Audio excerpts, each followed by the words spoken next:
સાહેબ ને વાત કરવા દો. પૂછો સાહેબ હોય ને ઘંજ ઉડી રહ્યા છે. હવે મફુજી હોય ને હું પૂછું કેજો મને ફૂલ દારૂ પી જશે સી દારૂડિયો. હવે પોલીસ સ્ટેશન વાળી લઈ જઈને શું કરું હું? અમારો ની અમનીએ લઈ જવા પડી, સેવા કરવી પડે, પાછા વળીને મેલી જવું પડે. જોનમાં આવો છો ને આટલી ઉંમરે દારૂ પીવો શરમ આવે છે કે નહીં આવતી? દારૂ તો પીવો જ ઈ પડે. ગોમો બંધી હતી એટલે બીજા ગોમો આયા છે. અરે મફુજી આ દારૂડિયા છે ને મારા ઓળશા કોકનો અવસર બગાડી કોઈ દાડો સુધારી ના. એટલે બંધ તો કરી બે 1 મિનિટ મફુજી. અમે અરે બાર ગોમના છે અને જોનમાં આયા છીએ બરોબર.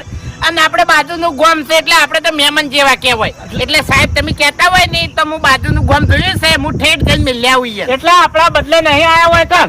આ તો મરી જાવત ને તો આપણા ગોમમાં હલવાઈ નાખો. એ મફુજી આ બરોબર કીધી. તમારી જોડે ગાડી છે ને, ગાડી બિહારી નોઈ મિલતા હો તમે. સારું મેં આવું છું. સાહેબ તમે તાર જોહો, ચિંતા કરશો. લે હાડો ગાડી બેસી જો. નમસ્કાર. બસ